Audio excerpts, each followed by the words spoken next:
Welcome, everyone. We're going to get started, and I'm really excited. We have close to 300 people registered for this conversation. My name is Michelle Sigueros. I serve as the president of the Campaign for College Opportunity, and incredibly excited to be joining you today to kick off the first of a 5-part series of conversations on higher education equity issues in our state, with the amazing Lieutenant Governor for California, Eleni Kounalakis, and co-hosted alongside the California State Student Association, their current chair, Diana Vicente. Thank you all for joining us today. We're excited to host this series of conversations because we want to maintain attention on the important issues of college preparation, college access, college completion, and the persistent effort to close racial inequality in higher education that is core to the mission of the Campaign for College Opportunity. Before we get started with formal introductions, though, we want to ask all of you a quick question. So you are going to see a poll pop up so that we know a little bit about you. We can't go around and ask each of you to introduce yourselves. So fill out this poll, tell us who you are. Are you a higher ed advocate, a student, a college faculty or administrator, policymaker, staff, researcher? Fill that poll. We'll get the results in a second. While we're waiting for the results of that poll, I thought it would be helpful for us to cover a few housekeeping items. I strongly recommend that you change your view settings so that you can see the speaker and the presentation simultaneously on your screen. And you can do that by just going to the very top of the view options, doing the side-by-side after selecting speaker view. We're also going to ask you, oh, excellent, the results have popped up. So 30% of our audience are higher ed advocates. I'm sure 100% of our audience are higher ed advocates. We have a lot of students, college faculty and administrators on the call, a few policymakers, and a few researchers and other categories that we didn't include in the check the box. Thanks for telling us a little bit about who you are. So with that, I'm gonna just tie up a few housekeeping items. Again, recommend that you do the view option where you can see the presentation and the speaker side by side. So click on the view options for that. We're gonna be taking questions from all of you. So definitely type your question in the Q&A section on your screen, and we hope to answer as many as possible. So with that, I think those are the two primary items for each of you. I'm really honored to introduce the new chair of the California State Student Association, Diana Vicente, co-host of this program. Diana, I'll turn it over to you. Excited about your election. On CSSA, we know the importance of the Cal State Student Association in representing students and putting a student first agenda item before all of us. And you've been at the forefront of really holding our institutions and elected officials as advocates to that. So Diana, welcome. Thank you, Michelle, and good morning, everyone. As she said, my name is Diana Vicente, and I am currently pursuing my master's in business administration over at Cal State Northridge, Go Matadors. I have the distinct honor and pleasure of serving as this year's chair at the Cal State Student Association. CSSA is a student-led organization that strives to improve the lives of California State University students by advocating for student needs and engaging in students' system-wide, state, and federal higher education policymaking. CSSA and the Campaign for College Opportunity have been longtime partners in advancing educational equity, affordability, and accessibility in the CSU.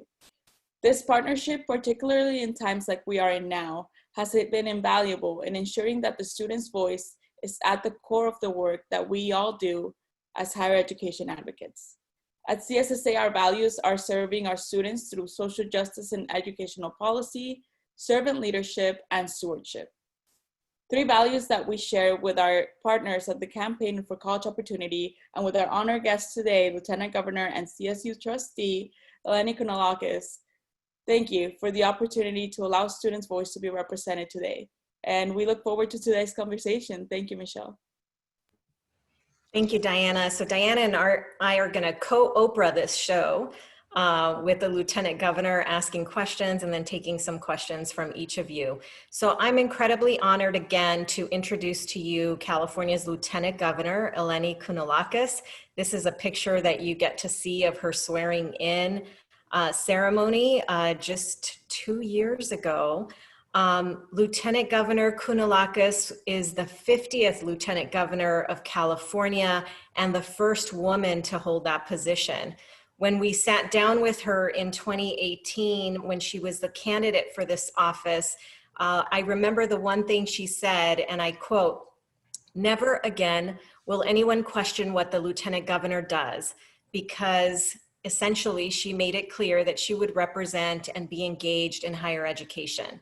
Since taking office, the Lieutenant Governor has been a constant presence at the UC Board of Regents, at the CSU Board of Trustees, and in 2019, she traveled up and down the state to visit each CSU campus, each UC campus, to hear directly from students and campus leaders and faculty about their most pressing issues. What were they most concerned about, and about the future of higher education.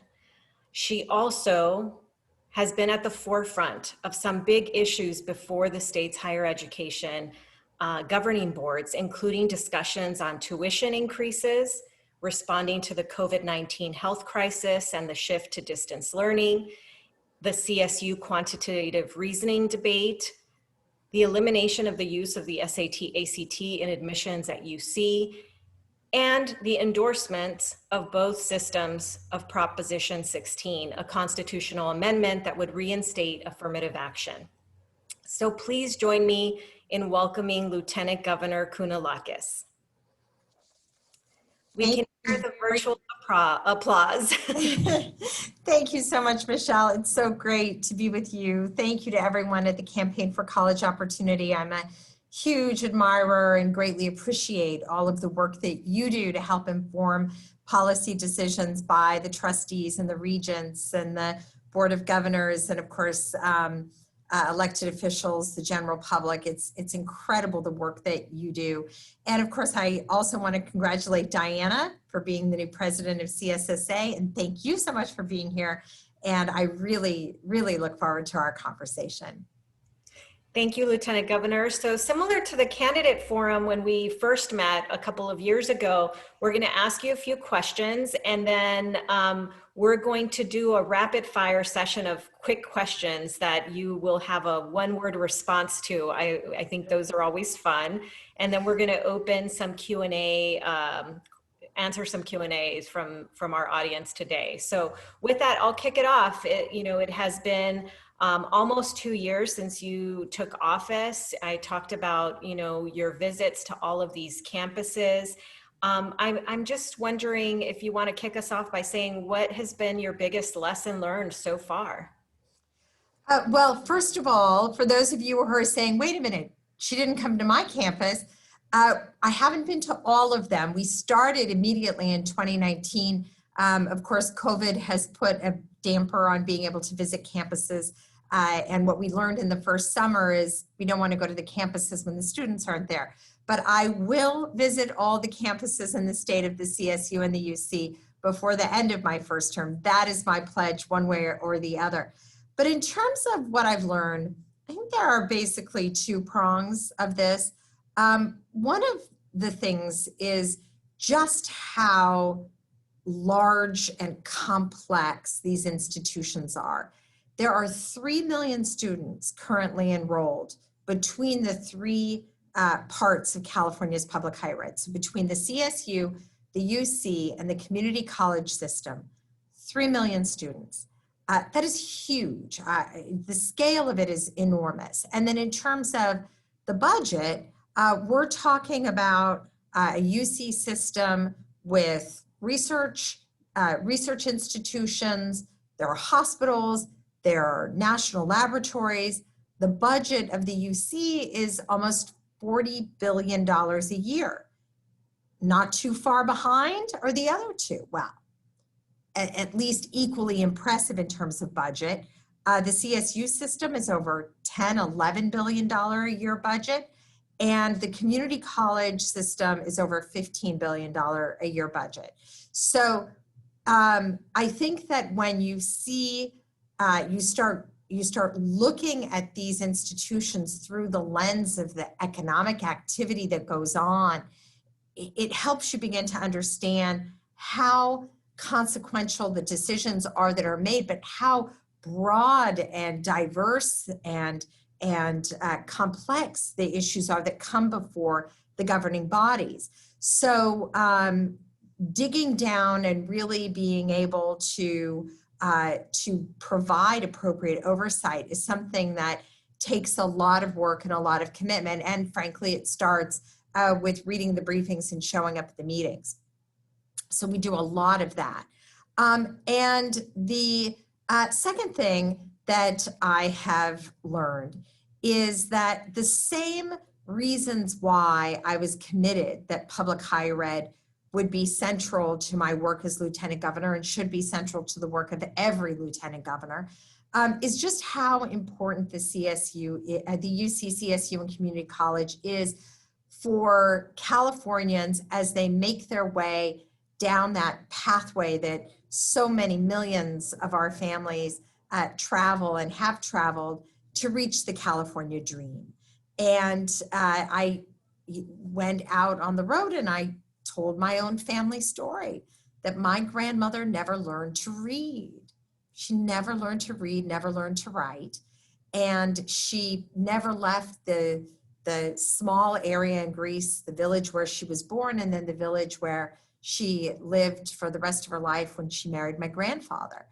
And that she let my father come to the United States when he was a teenager, and not knowing if she would ever see him again, but believing in the promise of the United States. And he ended up in Lodi, had high school teachers and a family that took him in and encouraged him to go to college. He ended up at Sacramento State University, didn't quite graduate, but he got a tremendous education, and it changed the trajectory of his life, and by extension, the trajectory of mine. So for my father's opportunity to go to Sac State, get an education, start a business, raise his kids, then the opportunity that I had to go to college, graduate, and work with him in the business, but be sent back to Europe, the land of my ancestors, land of that grandmother who never learned to read, to be sent back by the President of the United States as an American ambassador. It was always part of our family awareness that his chance to go to Sac State is what made everything possible for the rest of us. So, so that story and that has driven me my whole life in everything that I've done, of the opportunities around education in this state, that it is really still alive and well for millions of Californians, and these institutions are probably more important than ever in giving opportunity to kids like my dad.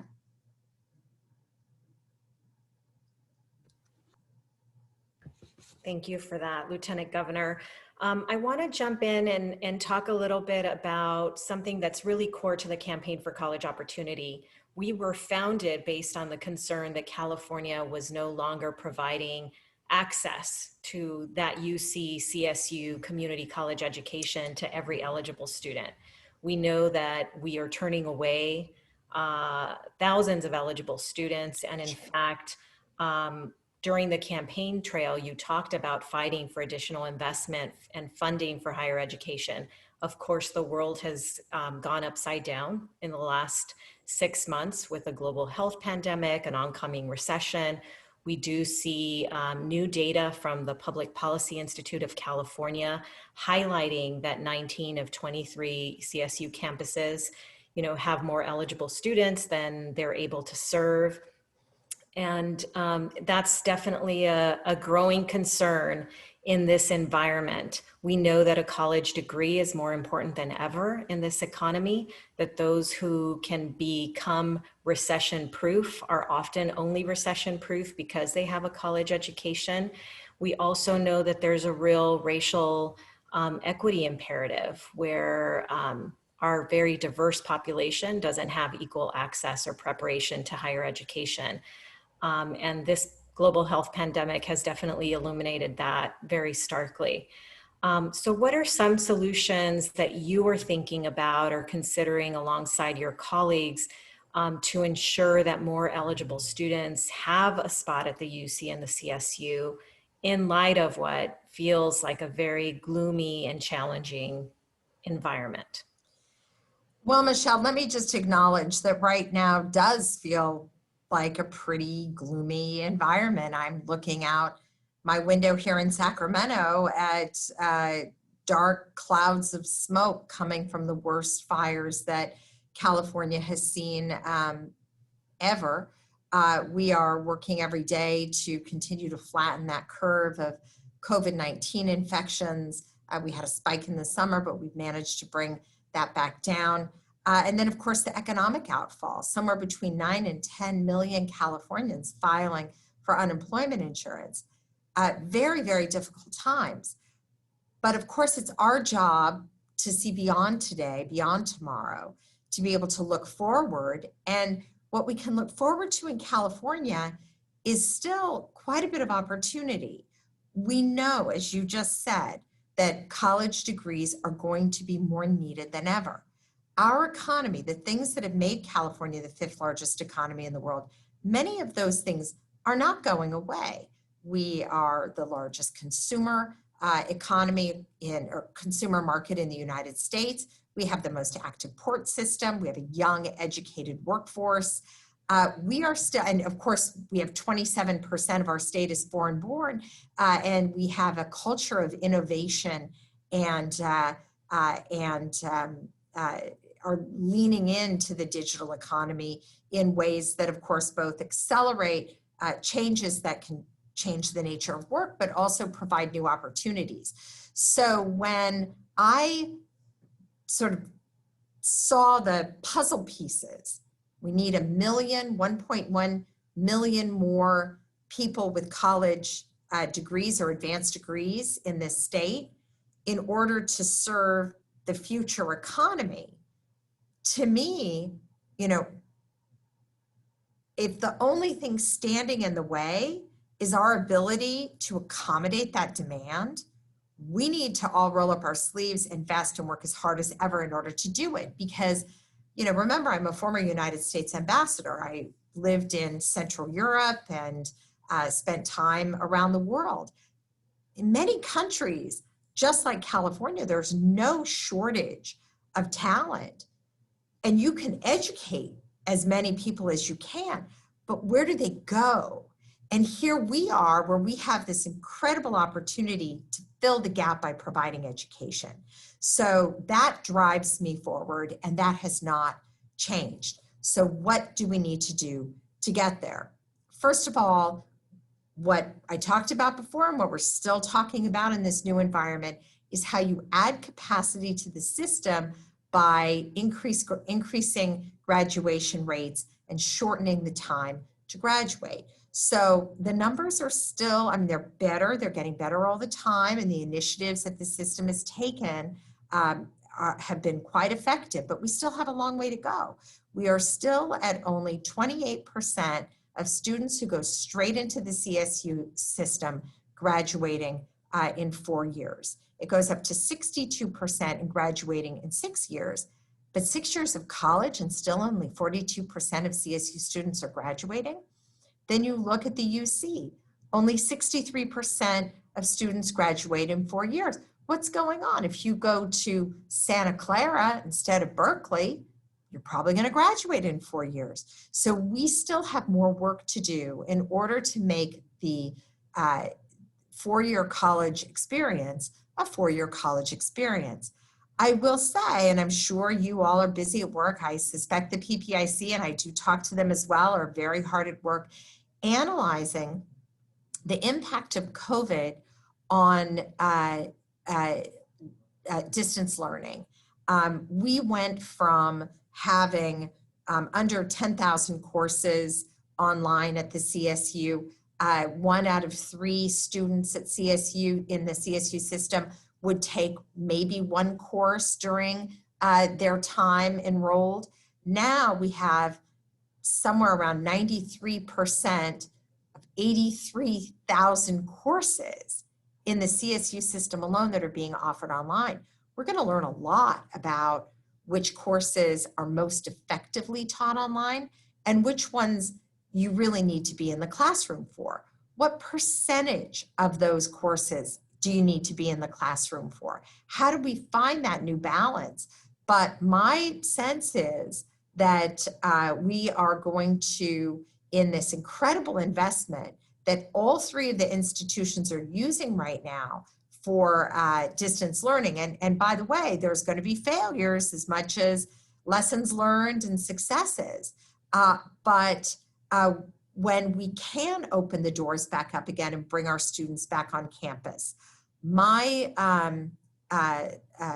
prediction is that we're going to be able to use distance learning opportunities to expand availability of courses to students, to be able to tackle the way that many courses that are needed to graduate are impacted and take a long time for students to be able to get them.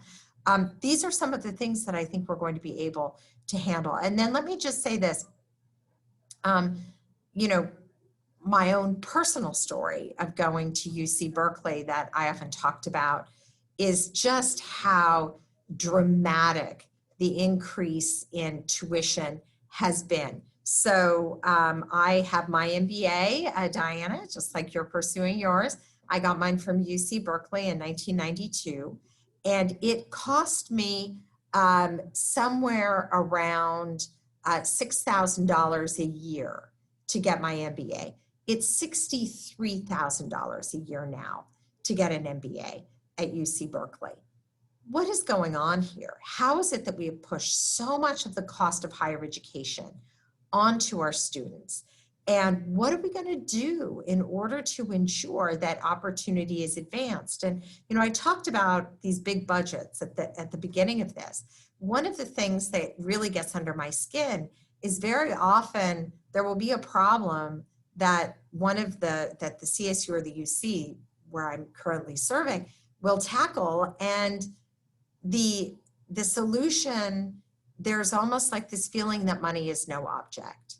And yet for students I meet, they're budgeting, you know, their dimes in order to be able to have a place to live, in order to be able to have a nutritious meal instead of some, you know, cheap food that, you know, pretzels and you know, things that aren't particularly nutritious. But, you know, I guess top ramen was the big thing when I was a student, but it's not healthy. We need to make sure that that we honor the sacrifice that students make in order to get that degree by being extremely thoughtful about how resources are spent in order to make them go far and ensure that they are aligned with the priorities of our customers, our students, the people for whom all of this is really intended to serve. Of course, our workers, of course, our educators as well, of course, the communities that we partner with. But to me, it starts with the students. And that piece of it is something that I think is critically important. Thank you so much, Lieutenant Governor, for that perspective and for bringing up some of the struggles that our students are dealing with at these times. And you touched a little bit on budgets and the current situation. And with that, we all know that COVID-19 has and will continue to have a devastating impact on our state economy. If history is any indicator, higher education will not be a top priority in upcoming budget cycles. So how can we change that? What should students, faculty, staff, alumni, and advocates be doing differently to make higher education a priority this time?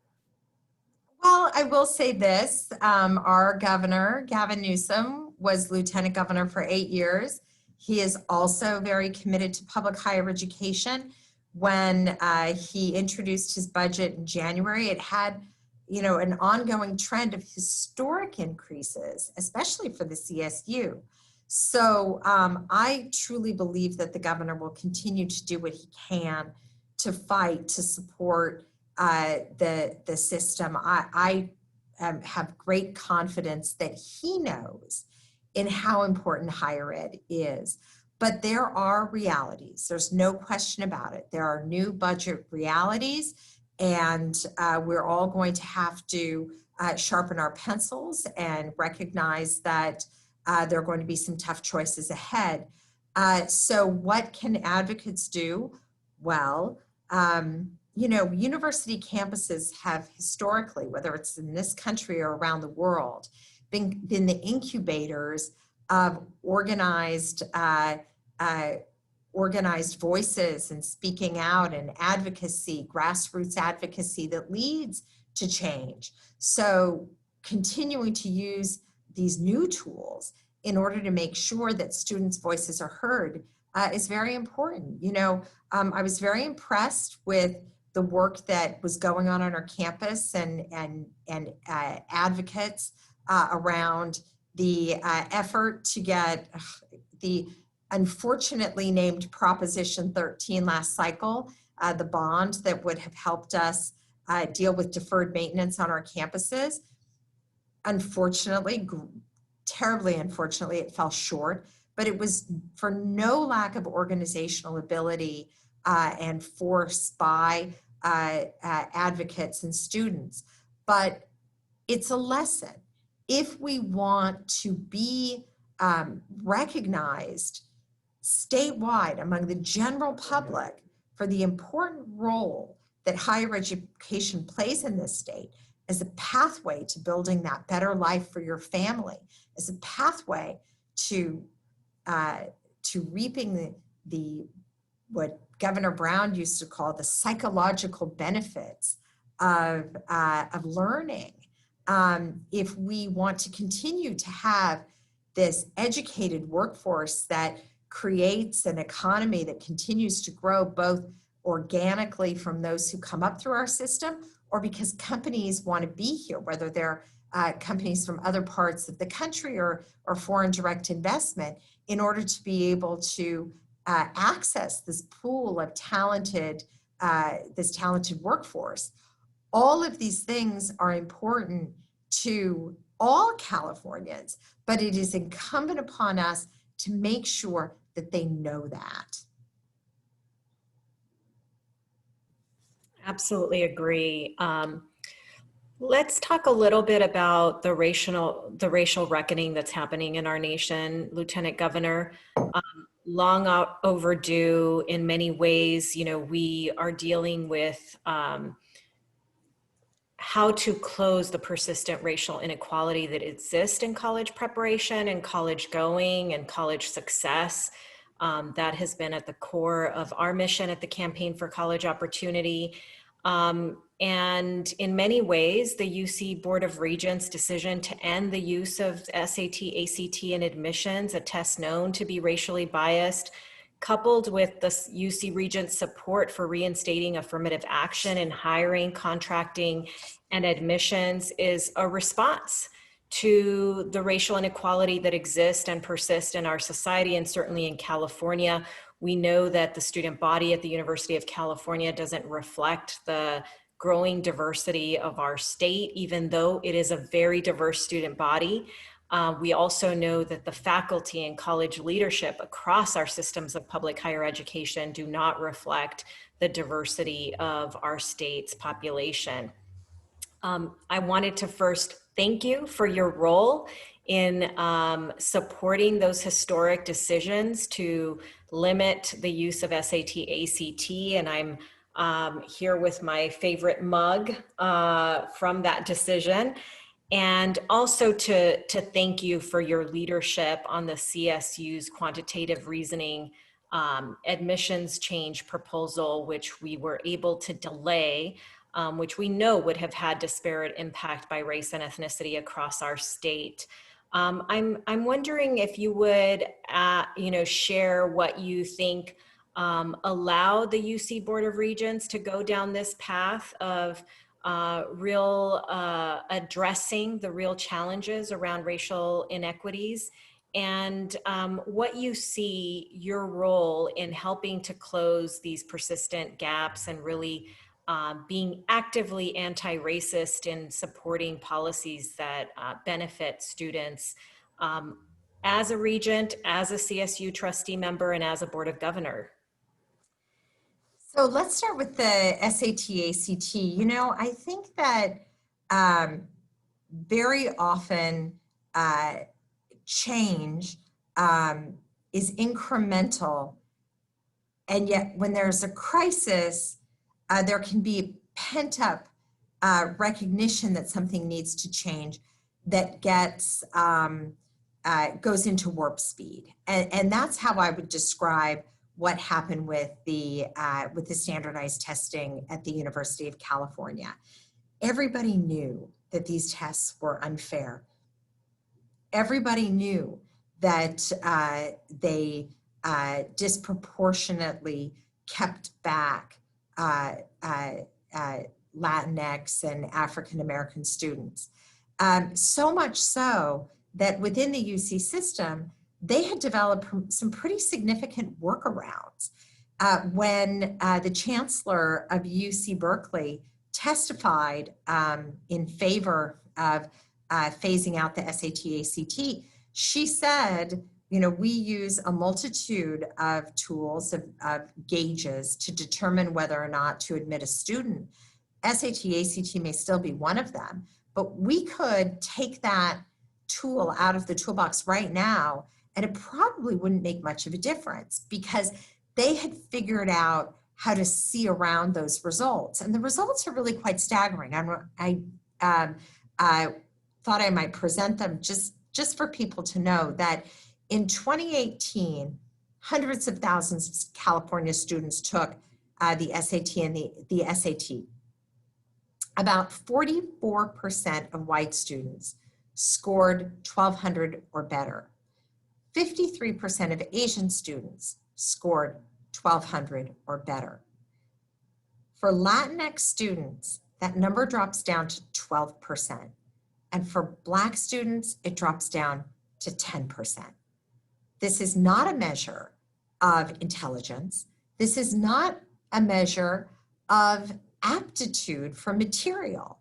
It is the way the test is designed that makes it almost like it's a different language for some of the students who take it. And it's been very difficult for students to be able to make up for it. I'm honestly surprised that in all the years that these standardized tests have had to figure out how to make changes to ensure that students who should be doing well on these tests because they should be going to college were being filtered out.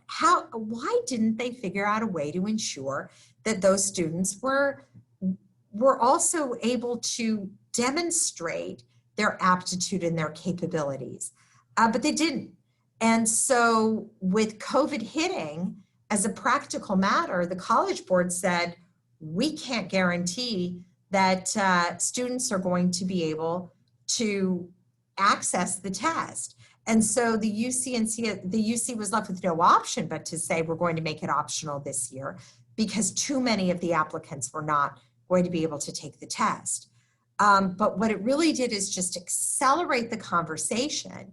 And when the testimony came out that the UC system has been able to figure out by a multitude of other ways whether or not students would be successful in the system. That I think was really what happened here. And that's how Richard Blum became a meme at AKT Go By. It's really something. But I'm encouraged by this decision. I think that the system will be able to handle it. I think that the UC system is a bellwether. This decision is a bellwether for the rest of the country. And I think that that alone is something that we should be proud of and standing for being an agent of change and leadership. So the other thing that you mentioned is affirmative action. So some of you know that I was a very active student organizer. Well, I was in college, I did some volunteering, I worked on my newspaper, but then when I, even in high school, was volunteering on campaigns. And in '98, I was aging out of being a young Democrat. I was working in business, but I was still very involved in certain of the issues. And one of them was Prop 209. I couldn't believe the argument. It was so blatantly mean-spirited. This idea that affirmative action wasn't fair because students should all be judged regardless of their gender or their ethnic background by the same measuring stick. But that measuring stick was not scientific. And so affirmative action was really helping to get more diversity and make sure that our universities were reflective of California students overall. So before 1998, the affirmative action programs in the UC were really making a difference. And system-wide, from when those programs were put into place, the percentage increase of Latino, Black, and Native American students rose by 12%. Then came 98, made it more difficult for admissions officers, frankly, to be able to find those students, to be able to weigh their California experience and their experience as part of their ethnic groups, to be able to determine who they are as a whole of student approach. And here we are on the threshold with this awakening of systemic racism that we have an opportunity on the ballot in November to do away with it and be able to go back to using this very important tool in understanding the whole of student in the admissions process. So I'm very encouraged by it. I'm very committed to this campaign. I savor the opportunity. In fact, when I was on the campaign trail talking about higher ed, a hand would invariably go up and say, are you committed to overturning Prop 209 if you get elected? And my first response was, really? You think we can? Has this finally come full circle that the table is set to be able to overturn it? And so kudos to Dr. Shirley Weber here in Sacramento in the Assembly for getting this on the ballot. And I'm going to be campaigning very, very hard. And I hope that everybody watching is as committed as I am to doing everything possible. It will be great for our system and send a message to young people that we see them for who they are and all of their diversity and their experience. You know, when I was a US ambassador and I would talk about the fundamental thing that makes America this extraordinary country that we are, is that, and I would say this all the time, in the United States, we know that we don't know, that no one knows where talent is going to come from. So when you throw open the doors of education, you allow that talent to bubble up. And that is really what this is all about. Sometimes the talent will bubble up on its own. Sometimes it needs a little nudge. And that's what this is going to allow us to get back to doing. Thank you, and thank you for your advocacy on this topic. I just also want to say thank you to everyone asking questions in the Q&A and in the chat. And this might touch a little bit on those topics being asked. Many of us have seen the photo of two students in Salinas, California, accessing free Wi-Fi outside of a Taco Bell. This photo underscores what so many students across California have faced for many years. And you touched on this a bit previously, how our students are counting dimes for not necessarily healthy meals. There's inequities in access to technology. So what are some initiatives and policies that we can all work collaboratively on to address the state's digital divide, and mostly to ensure that we have the adequate technological and internet access to meet students' educational needs in this new normal that we now face? You know, that picture, it makes me want to cry, both from the lack of access that those kids have, but also the fact that they are determined, that they are not going to shrug their shoulders and say, well, I guess I can't learn, you know, that they have that ingenuity. That's really what I mean by this, you know, the spirit of our kids, and it's our obligation, but it is also our honor that we can be out there and fight for kids just like those two guys right there. So, so very briefly what we're doing, this is a huge part of the governor's task force for economic recovery. Tony Thurmond and Jennifer Newsom have been raising money in order to be able to help close the digital divide. There is an estimated 700,000 additional laptops and 300,000 additional hotspots that are needed. We know that 27% of California kids, like those guys there, don't have high-speed internet connection. We know that a lot of students are accessing, somewhere around 10% of students are accessing the internet through cellular services, which is expensive and not as, the bandwidth is not as, it's not as high, it's not as fast. We have a lot of work to do. There was a bill that didn't quite make it this cycle to build more broadband, to build out more broadband in the state. Didn't quite make it. We had an unusual year for bills. I'm sure many of you have seen. We need to pick that up again this year, and I hope everybody will join me in advocating for building that infrastructure that we need in underserved areas. So we have a lot of work to do, but I don't know that closing, I believe that closing the digital divide, not just for higher ed, but for, again, K-12, this is really top priority by so many people across the state. The PUC is working on it. Philanthropic organizations are working on it. This is where we are. And, you know, sometimes it's just for individuals a matter of donating old computers or finding families with kids who are sharing a phone to access their classroom, you know, helping identify and support those who need both the hardware and the access.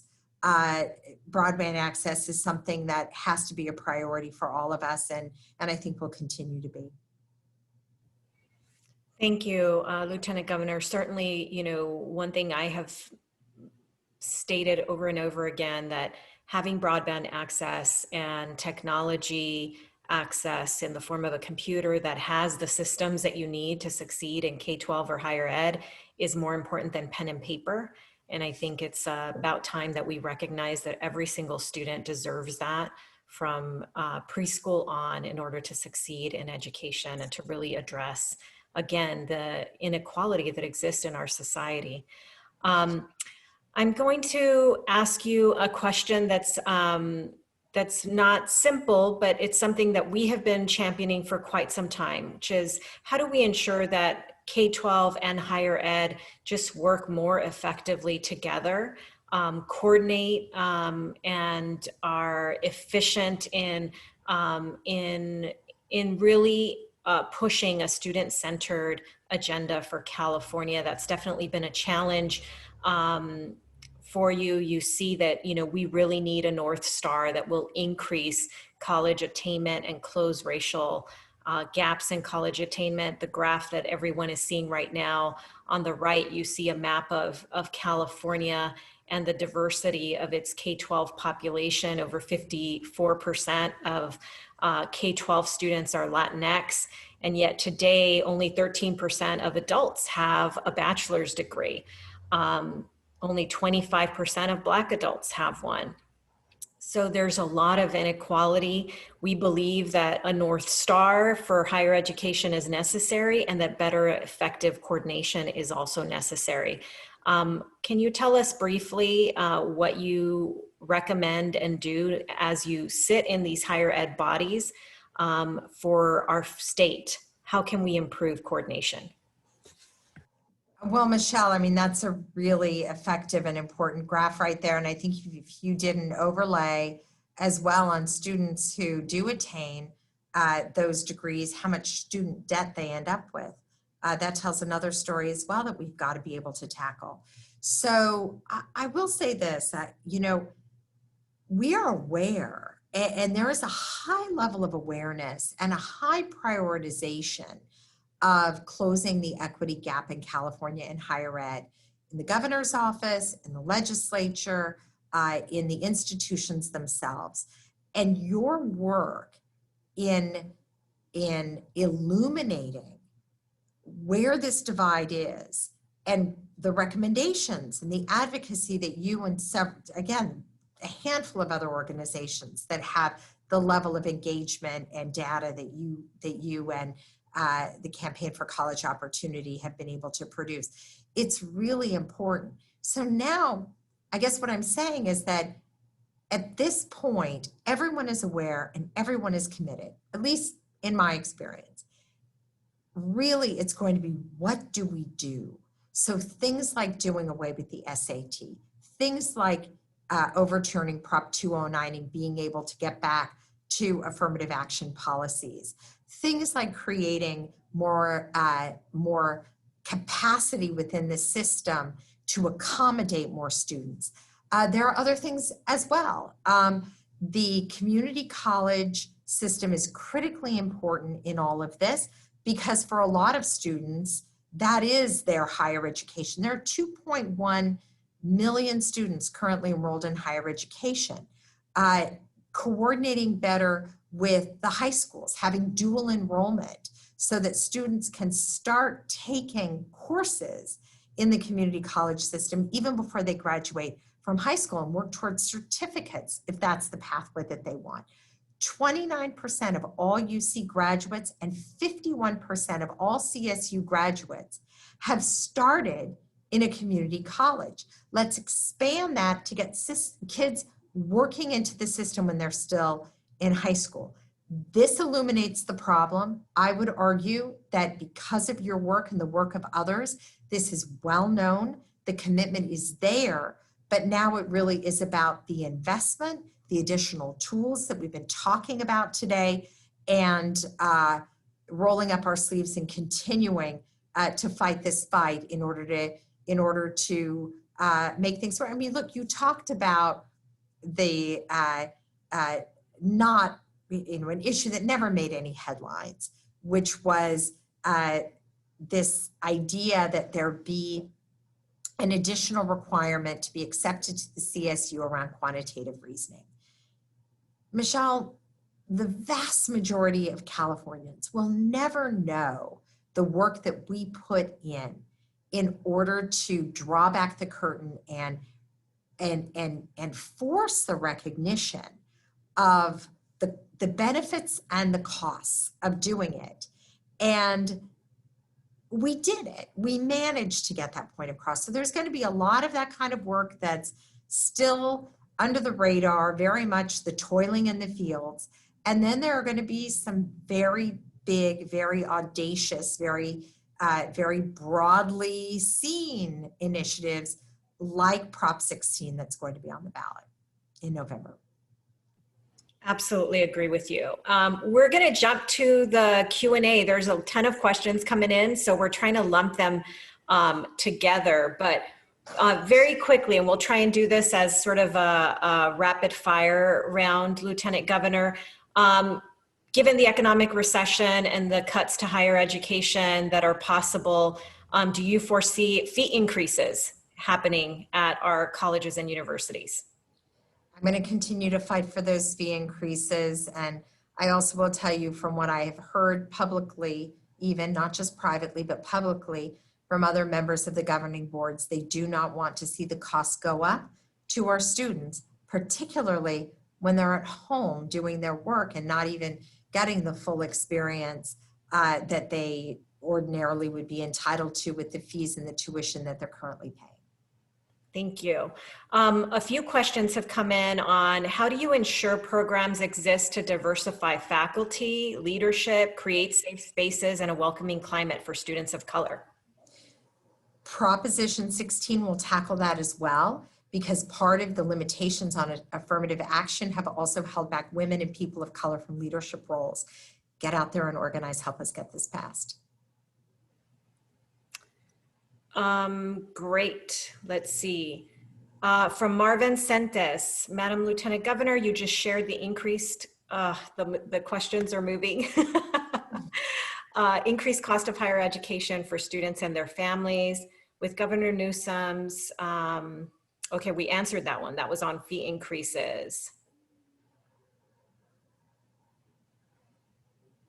How do we make sure that articulation from community colleges are accepted at four-year colleges? Transfer is difficult, but once students are on campus, it can be difficult for them to graduate in 2 years. That's from Cynthia Sanchez. Cynthia, very important point. The College Promise program is still, finding its, working out its kinks. Incredibly important, but everything I was saying about increasing access and capacity, a lot of that has to do with those programs and the transfer programs. And then there's a few questions on graduate student supports. The cost, you mentioned this yourself, right? You got your MBA for $6,000 a year. I think Diana is very jealous of that. And as are most students, I also attended graduate school at UCLA and was there on an affirmative action fellowship. So was so fortunate and blessed to not have to take out an incredible amount of loans or to work too many jobs in order to pay for that. What kind of supports for graduate students would you speak to? Well, we need more, and it's heartbreaking. When I got my MBA, there were people there who wanted to go work at Clorox, but there were a lot of people there who wanted to go into nonprofits, a lot of people who were not looking at jobs that were going to give them big six-figure salaries so that they could pay off their loans. And now for students who do have to borrow for any number of these degrees, it limits what their choices are in terms of going out into the world for their jobs so that they can pay them back.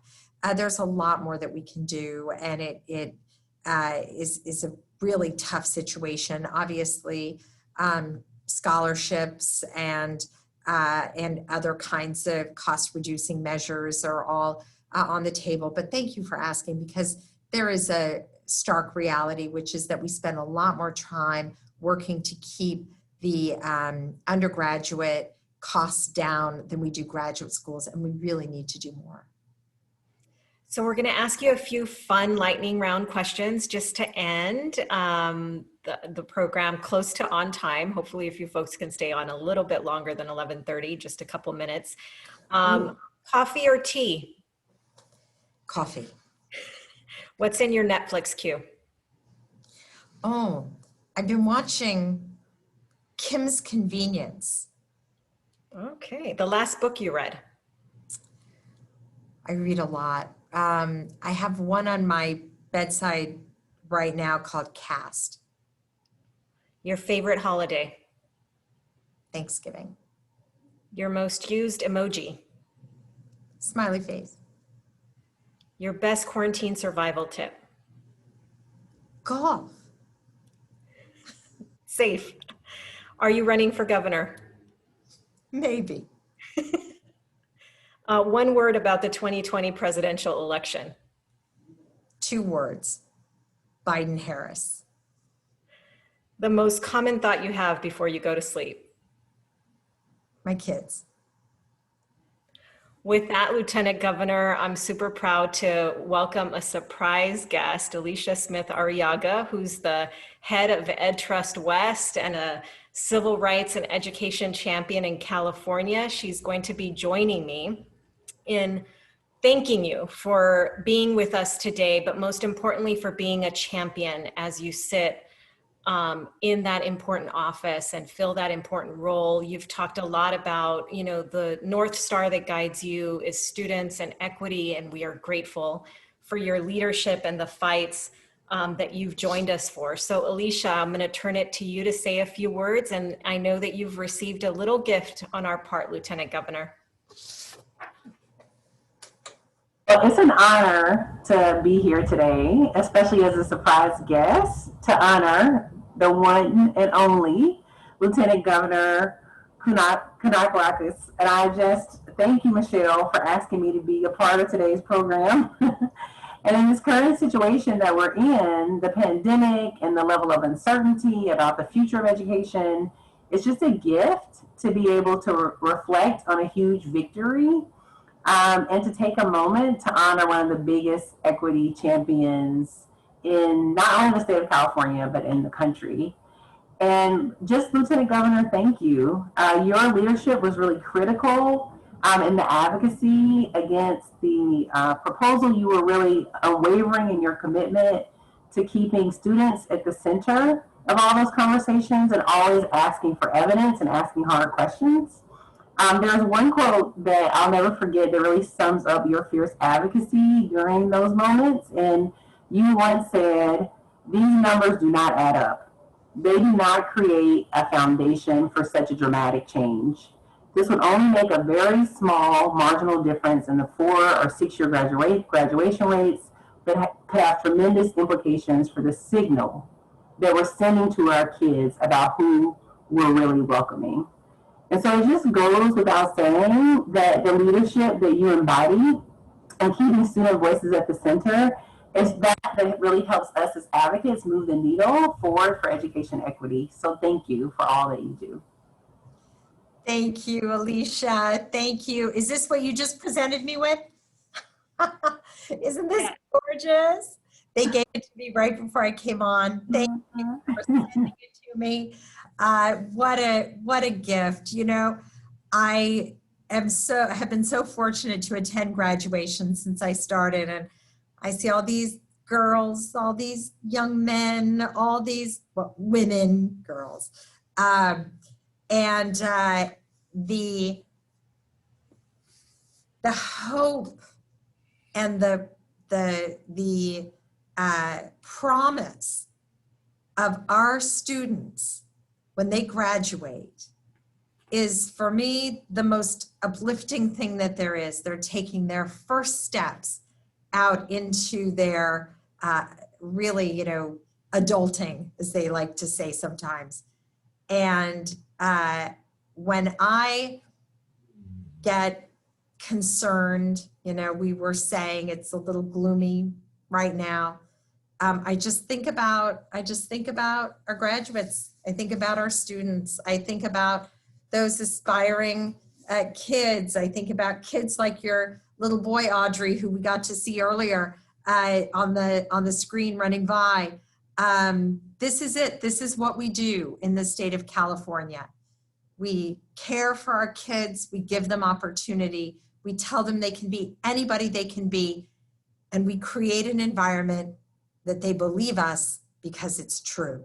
So thank you, Alicia. Thank you, Michelle. Thank you, Diana. Thank you, everyone. It's wonderful to be with you. I cannot wait until we can do this again in person.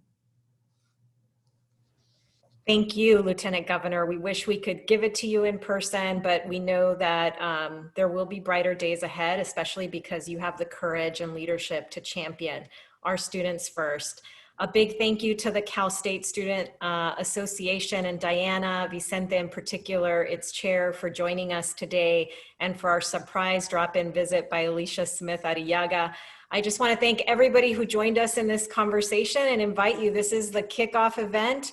We're excited that in just a few weeks, we will be having our second in the speaker series, Women in Higher Education Leadership, an incredible stellar cast of champions on the CSU Board of Trustees, the Community College Board of Governors, the UC Board of Regents, and the governor's own higher education advocate, Lande Josie, joining us on October 14th. So please join our email list, follow us on social media, and register for this upcoming conversation with women in higher education leadership.